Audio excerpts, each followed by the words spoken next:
नमस्कार दोस्तों, आप सभी का स्वागत है हमारे YouTube चैनल में। और आज हम बात करने जा रहे हैं 6 कार्डिनल रूल्स के बारे में।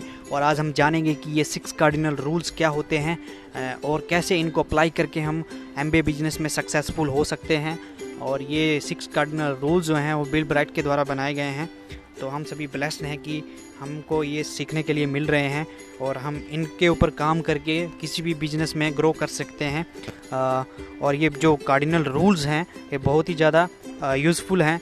हमें किसी भी बिजनेस में ग्रो करना है, आगे बढ़ना है और कोई भी सक्सेस पानी है बिजनेस में, तो आपको पता होना चाहिए कि आपको क्या करना है और क्या नहीं करना है।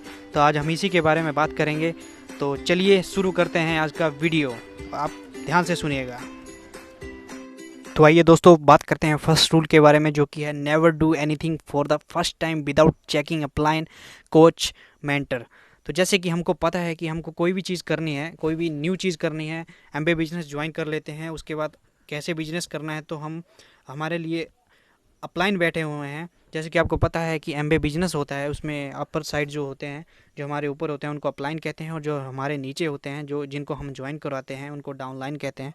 तो जो भी काम करना हो हमें स्टार्टिंग में, या फिर आगे कुछ भी जानना हो नया किसी चीज़ के बारे में, या फिर कुछ भी नॉलेज लेना हो, तो हम अपने अपलाइन से हमेशा बात करते हैं, उनसे कंसल्ट करते हैं, उनसे चीज़ों के बारे में जानते हैं कि ये कैसे होगी। तो हमें बिल्कुल भी झिझक नहीं करनी है, क्योंकि हमारे जो अपलाइन है वो हमारे वेल विशर हैं।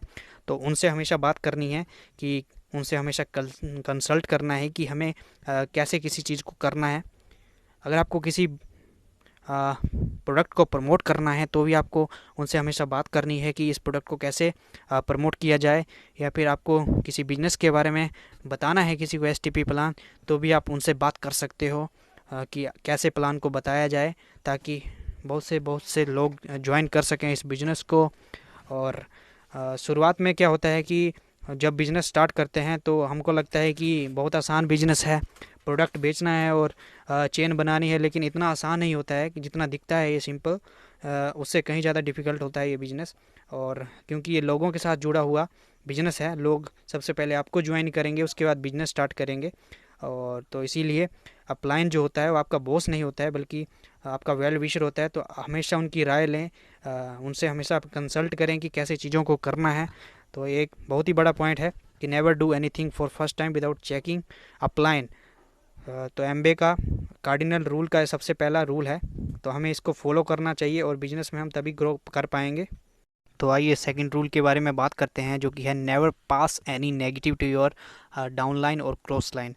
तो हमको कभी भी जो नेगेटिव चीज़ें होती हैं वो हमारी डाउन लाइन या फिर क्रॉस लाइन को पास नहीं करनी है, क्योंकि इससे क्या होता है कि एक तो हमारी नेगेटिव इमेज बनती है और सेकंड हम अपने बिजनेस को खुद ही नष्ट कर रहे होते हैं, रुइन कर रहे होते हैं।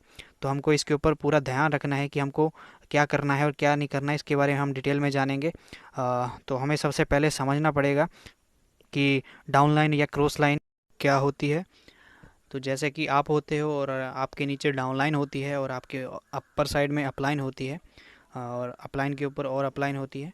तो अपलाइन की जैसे 1 2 3 लेग्स हैं यहाँ पे, और एक लेग में आप हो, और आपके नीचे डाउनलाइन की 2 3 लेग्स हैं। तो जैसे कि आप देख रहे हो, आपकी सेकंड और फर्स्ट में कोई लिंक नहीं है, सेकंड और थर्ड में भी कोई लिंक नहीं है। वैसे ही आपके ऊपर जो अपलाइन है उसकी लेग 3, लेग 1, लेग 2, इनके बीच में कोई डायरेक्ट लिंक नहीं है। तो इनको कहते हैं क्रॉस लेग। तो आपको कभी भी क्रॉस लेग या क्रॉस लाइन में संबंध नहीं बनाने हैं, क्योंकि आपको उनके साथ बिजनेस कभी भी नहीं करना है। और क्योंकि इससे क्या होता है कि आप कई बार कुछ नेगेटिव कह देते हो, तो क्रॉस लेग के साथ कहोगे तो आपका बिजनेस खुद ही ख़राब होगा।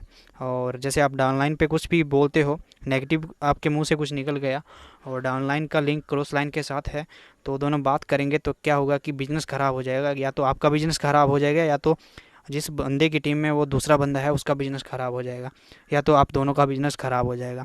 तो ऐसा कभी भी नहीं करना है। आपको क्रॉस लाइन में, क्रॉस लेग में कोई भी रिलेशन नहीं बनाना है। आपका डायरेक्ट संपर्क होना चाहिए अपलाइन के साथ, और आपके साथ डायरेक्ट संपर्क होना चाहिए डाउन लिंक का। तो आपको कभी भी नेगेटिव कुछ भी नहीं पास करना है, आपको कुछ भी नेगेटिव नहीं बोलना है। अपनी डाउनलाइन को हमेशा पॉजिटिवली रखना है और उनको ग्रो कराना है आगे।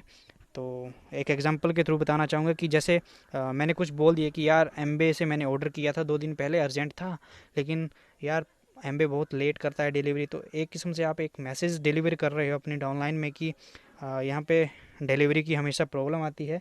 तो ये आपके बिज़नेस के लिए बहुत ही ख़राब चीज़ है। आपको कभी भी अपने बिज़नेस के बारे में नेगेटिव नहीं कहना है और ना ही आपको नेगेटिव बताना है अपने डाउनलाइन को, तो इससे रॉन्ग मैसेज आता है।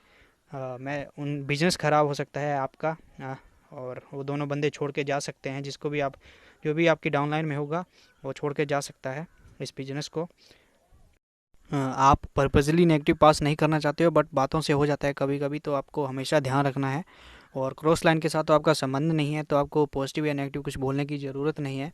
और कुछ बोलना ही है तो अपने अपलाइन को बोलो, उनके सामने बात को रखो। जैसे कि सैंडविच होता है, अपर लेयर होती है, बीच में मसाला होता है और नीचे एक और लेयर होती है।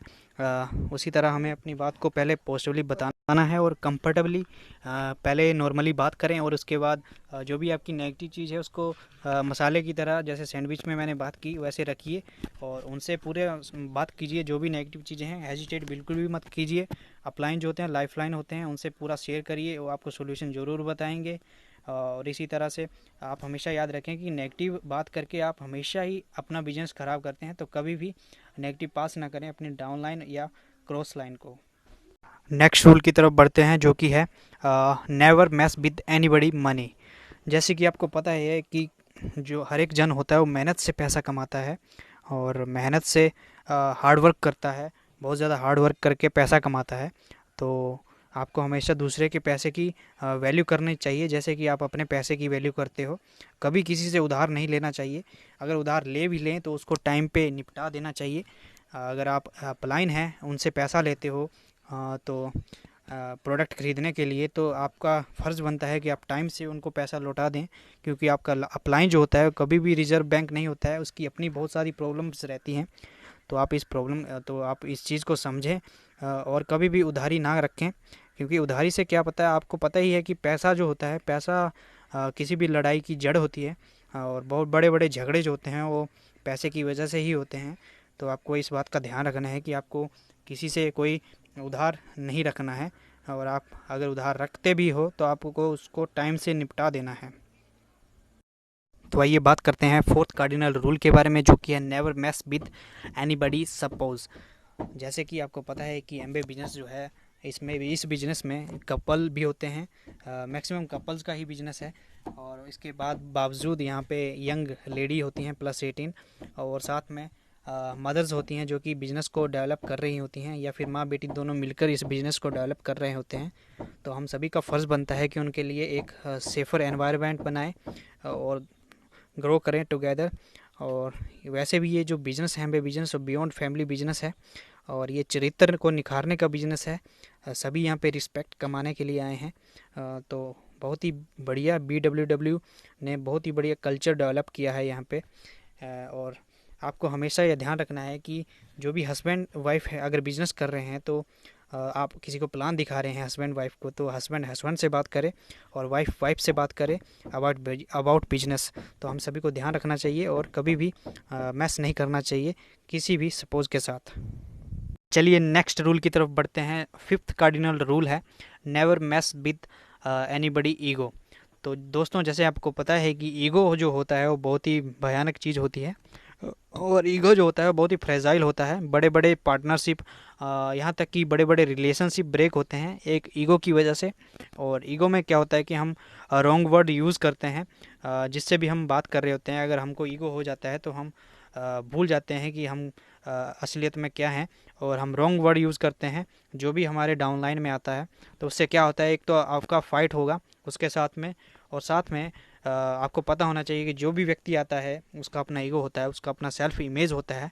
तो कभी भी उसको डिस्टर्ब नहीं कीजिए। एक एग्जांपल के साथ बताता हूँ कि जैसे छोटा बच्चा होता है, तो अगर एक माँ उसको सभी के सामने, 4 बच्चों के सामने पीटती है, तो बच्चा कभी भी माँ के पास नहीं आता है। लेकिन वही माँ अगर उसको अकेले में पीटती है तो वो बच्चा दौड़ता दौड़ता माँ के पास आता है। तो अपना एमबे बिजनेस है, इसमें तो सभी +18 है, तो सोचिए सभी का अपना ईगो रहता है। तो आपको बहुत ही प्यार से बात करना है, कभी भी रॉन्ग वर्ड यूज़ नहीं करना है। और वैसे भी अपना एमबे बिजनेस है वो प्यार वाला बिजनेस है, प्यार बांटने का बिजनेस है, और लोगों को खुशियाँ देने का बिजनेस है। तो कभी भी किसी के भी ईगो के साथ छेड़छाड़ मत कीजिए, और हमेशा पॉजिटिव बात कीजिए और आगे बढ़िए। लास्ट बट नॉट लिस्ट चलते हैं 6 कार्डिनल रूल की तरफ, जो कि है don't embarrass your upline coach और मेंटर। तो ये बहुत ही शर्मिंदगी वाली बात है कि अगर आप शर्मिंदा करते हो अपने अपलाइन को, कोच को या फिर मेंटर को, जो आपको चीज़ें सिखा रहा है, आप उसी को शर्मिंदा कर रहे हो, उसी की बेइज्जती कर रहे हो, तो ये बहुत ही बुरी बात है। हमें कभी भी ऐसा नहीं करना चाहिए, क्योंकि अपलाइन जो होते हैं वो हमारे लाइफलाइन होते हैं। और अगर आप उनको शर्मिंदा करोगे तो आप अपने ही बिजनेस की लाइफलाइन को काट रहे हो। तो आपको इस चीज़ का ध्यान रखना है। और ये छोटी छोटी चीज़ें हैं, इनका ध्यान रखना है। एक्चुअली बहुत बड़ी बड़ी चीज़ें नहीं हैं ये, बहुत छोटी छोटी चीज़ें हैं। बट वही वापस आ गया है कि अगर आप पहाड़ चढ़ रहे हो तो जूते में गया हुआ छोटा छोटा कंकड़ भी आपको रोकता है, लेकिन बड़ा बड़ा पत्थर जो होता है आपको चढ़ने के लिए मदद करता है। इसलिए वो जो छोटे छोटे कंकड़ हैं उनका ही हमेशा हमको ध्यान रखना है कि वो आपके जूतों में अटके नहीं, और हमारा जो सफ़र है ये बिजनेस का, उस सफ़र को अटकाए नहीं। तो इन द एंड मैं आपको यही कहना चाहूँगा कि ये सभी 6 रूल अपने बिजनेस में अप्लाई कीजिए और आगे बढ़िए। और इससे आपको ये क्लियर तो हो ही गया होगा कि आपको क्या करना है और क्या नहीं करना है इस एमबे बिजनेस में। Hope that you understand what I said. और मुझे आशा है कि आपको वीडियो पसंद आई होगी। कृपया like and subscribe my channel. Thank you very much.